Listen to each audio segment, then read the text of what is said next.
It's beautiful, isn't it? Welcome back to my channel, guys. I know it's been quite a while. I'm so sorry about that, but that is because so much has been going on. Have I got a story for you? Stay tuned.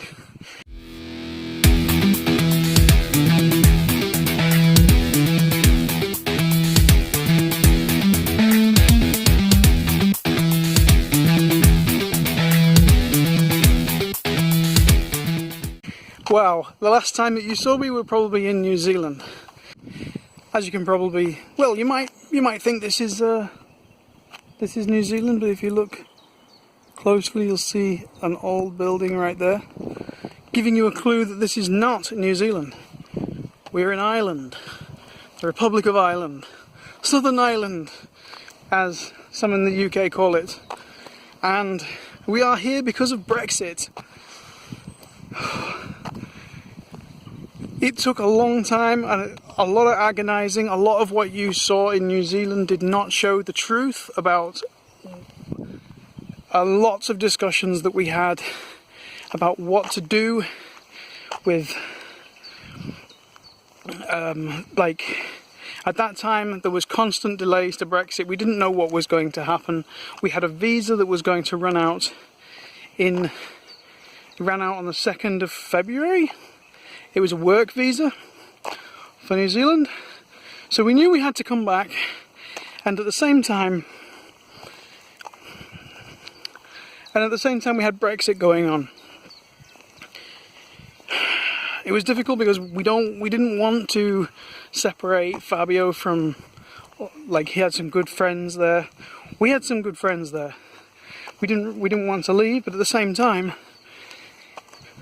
we weren't even sure at some points that there was going to be a transitional period in which to come back and claim my EU citizenship by registering in another EU country. Yes, I know that's not how it works, but that's the start of it. So we didn't know what to do. And we were watching the news every single day, like many other people, wondering what was going to happen. You know, there was a few deadlines that were nearly missed, and at that point we didn't know what was going to happen, and it was like heart in our mouths moment. Like, sometimes you just did not know whether we were about to pack up and leave. It came down to one point when we literally had about 48 hours or less to to book a plane and leave, and then at the last minute they extended it. I think there's 2 extensions or 3 extensions in the end. Well, you guys, anyone who watches the news knows what happened. We did a lot of research about all the different countries. In Europe, we checked out Bulgaria, Romania, Italy. Wasn't too keen on the cold countries, but then had to take into account that some of the cold countries were you know, money is important. Grace is a programmer, so we came to. We lived in Spain. I lived in Spain for 7 years, and Grace lived in Spain for 20 years, and we knew Spain very well. But when we looked at the actual laws, Spain does not allow dual citizenship. That means that if I became a Spanish citizen, which would have to be the objective in order to, the whole reason that we're going back to Europe is to keep the EU citizenship after Brexit. If we were going to do that, then we would have to give up my British citizenship, which then we discovered that Portugal does allow dual citizenship, which fitted in perfectly. And the Portuguese language, whilst the pronunciation and some letters are different, going from Spanish to Portuguese is a lot easier than, say, Spanish to German. On the 23rd of September we flew from New Zealand to Portugal, Lisbon, and getting a place there was kind of hard. In Portugal you have to, there's quite a lot of I wouldn't say laws, but like restrictions about who can rent, and most of the places required guarantors. we didn't have anyone. So that was like a, we had to search, and also we wanted somewhere short term, because the principal reason for being there was to register, which I did. So anyway, finally we found this place. So there was this really nice lady that gave us a place for 3 months, and we are so grateful for that. My getting registered was astonishingly easy. It's so easy, in fact, so easy that I'm a little bit worried that I didn't do it properly, because I just walked into like the municipal like town hall, and they asked for a few little things and then printed out a piece of paper and signed it at the bottom, which said Certificado de Residencia, and she said that's good for 5 years. I was like, thank you. And then she looked at Grace and Fabio and said, those two need to go to the Servicio Extranjero Frontera or something, which we just know as SEF, SEF, which is like border control. And that was a fair bit of work. I wouldn't say, well, it was about the same as for those two as the paperwork we needed to go to New Zealand. But then, look at this place. This is in the middle of a pandemic, as you probably know from the date of posting. And there's almost no one here, even though they've just reopened the park. Anyway, where was I? The SEF, SEF, the Foreigners Office. We had to provide some paperwork. The main task was waiting in this waiting room while they very slowly but politely and professionally dealt with each person. In fact, that was just for Fabio. I just remembered for Grace, we had to go all the way to Beija, which is like a little town inland in Portugal, in the south, and we had to get. We went there because we were really like panicking about what was going to happen with Brexit, and on the first day that we arrived back, we booked in our appointments because we'd done the research online, and we figured out that getting these appointments booked. By the way, guys, if you're booking your appointment with Seth, you book it early in the morning. Get straight on there. Like, I think they open at 9. At 9 o'clock precisely, you need to hit those buttons and call exactly, because everyone else is trying to do the same thing. And we had to go to Beija because it was the first place that we could get it done. She got 2 appointments. They said so we booked Grace in for Beija, and then we booked Fabio in much later for. So we're back outside, and because my battery ran out last time, and we are here in another section of the park, which kind of connects to where I was before. And it's beautiful. I love this bit because there's nowhere, you can't see any kind of signs of human activity. It's just this path and a foresty bit. Anyway, getting back. So there we are in Portugal, and we need a car. We rented a car and we drove out. This is all on our own personal savings. We don't have any job at this point, right? And we drive out. Fabio was brilliant because normally he gets sick in the car, and so he was great. We drove all the way out to Beija, went to this really old building, and there was like these big dark chambers, I would guess you would call them. It was not designed for what it was being used for. It was very clearly. It was some kind of government building. It looked like an abandoned version of Hogwarts is the best I can come up with, like tall ceilings. Zombie version of Hogwarts. Yeah. And we waited and waited, and we weren't sure whether we were right in the line, because they have that whole thing in Spain and Portugal where you never know where you're supposed to be in the queue. There's not really a queue. There was no a number to wait, nothing.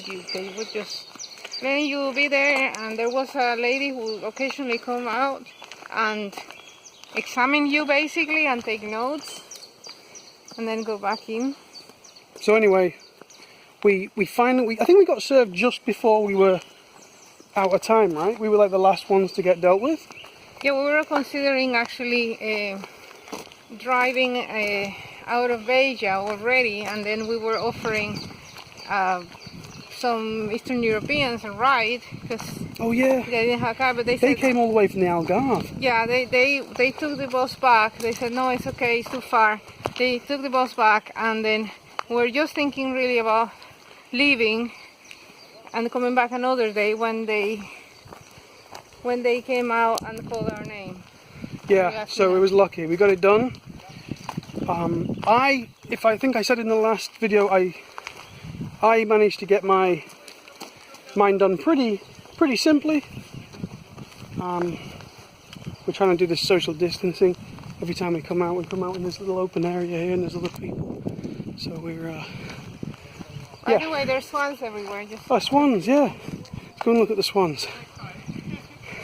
So it was for me and Fabio. It was like if they've been examining us the whole time, and Jay has family, and then finally they kind of approved everything. They were assessing our viability right there at the desk. Yeah. It was like informal interview kind of thing. Yeah, and then we were lucky that they spoke English and we could send the missing documents by email to them right there and on our phones, and then they would see them and print them right there. Here's this one, by the way.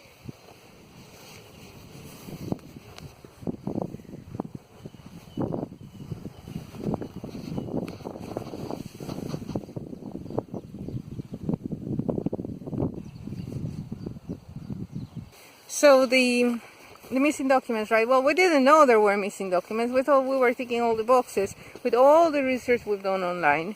And then there were still more documents required, but we happened to have them on the Google Drive, so then we sent it to them. And then at the very end, they said, okay, we'll write you. And then when they wrote, they said there's more missing documents.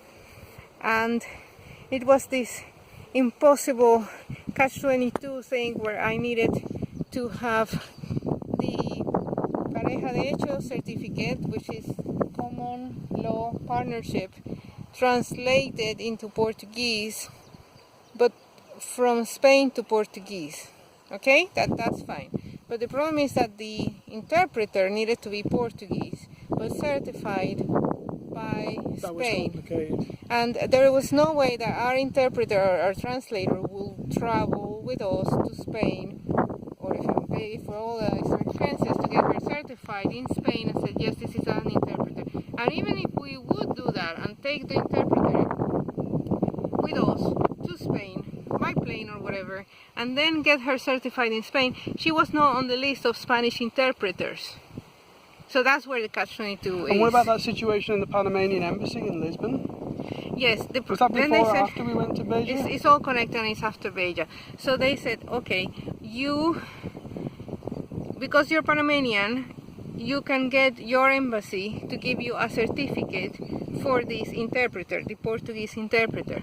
But when we went there, then they said, no, we cannot do that because this is not a Panamanian document. If it would have been a Panamanian document, then they can kind of vouch for you and certify the interpreter. But because this is a Spanish document and common law agreement, a Spanish document that we did in Madrid, like in 2016 or whatever, because this is a Spanish document, that it needed to be done by the Spanish authorities.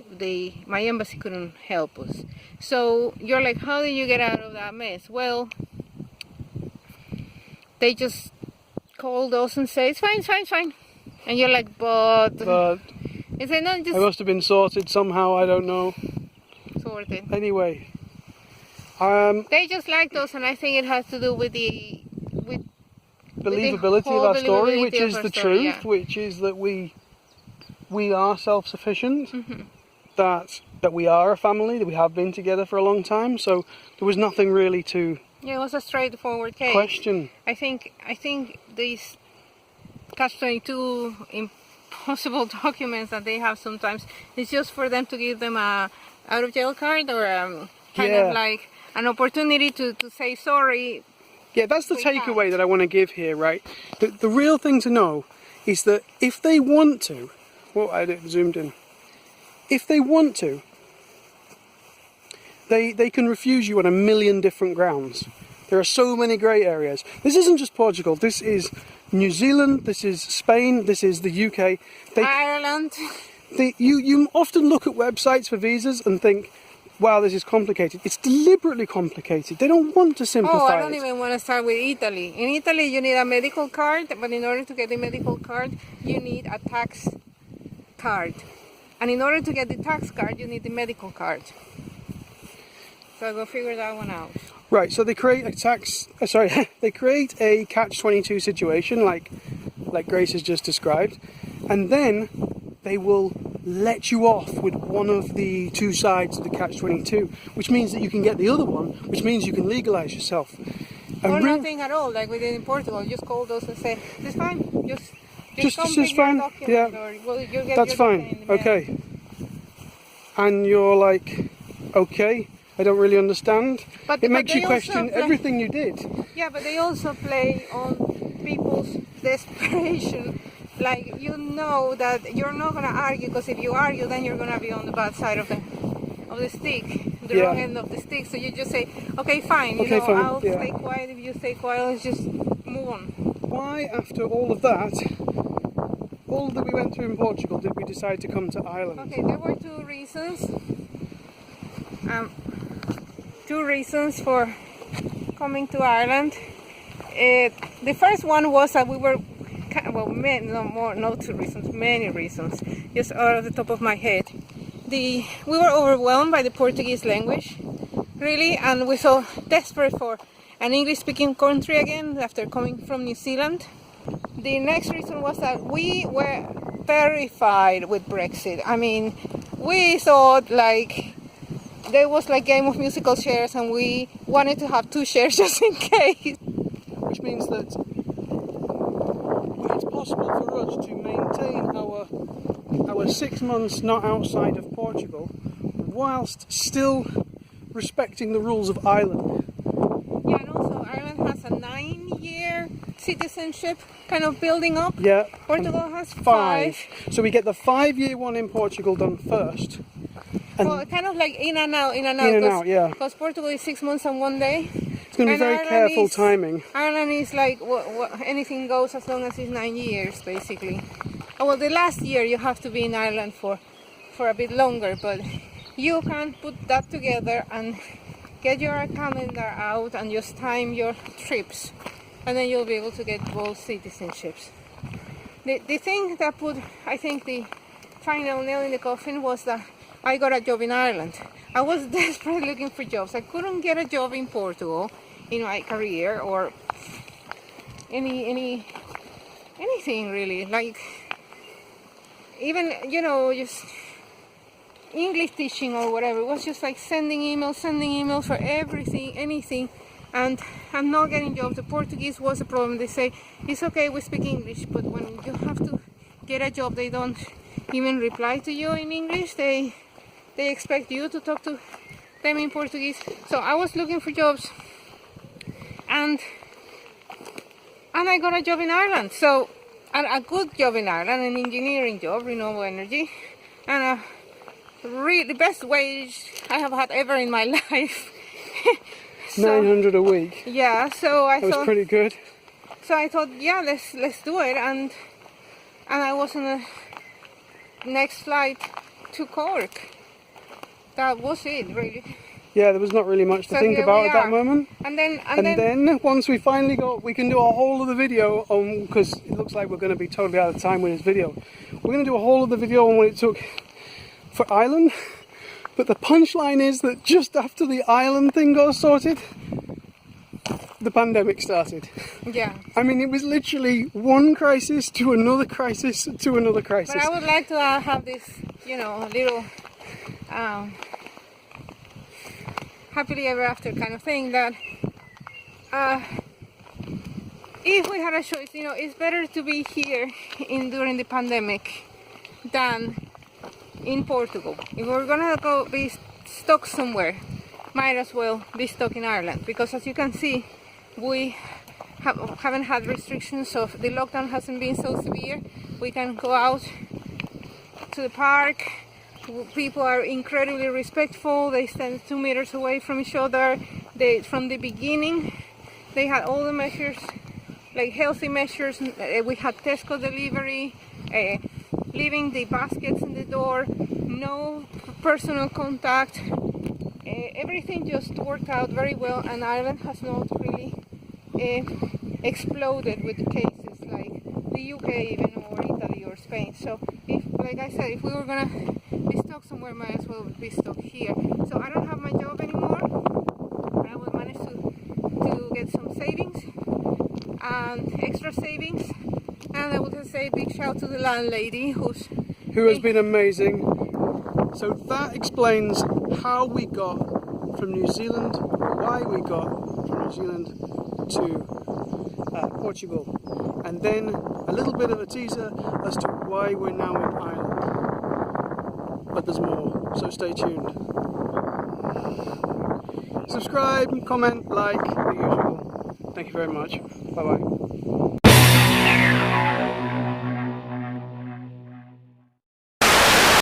So we're back out. We ran out of battery last time, so we're continuing. I don't think you're filming. Yes, I am. Oh. Yeah.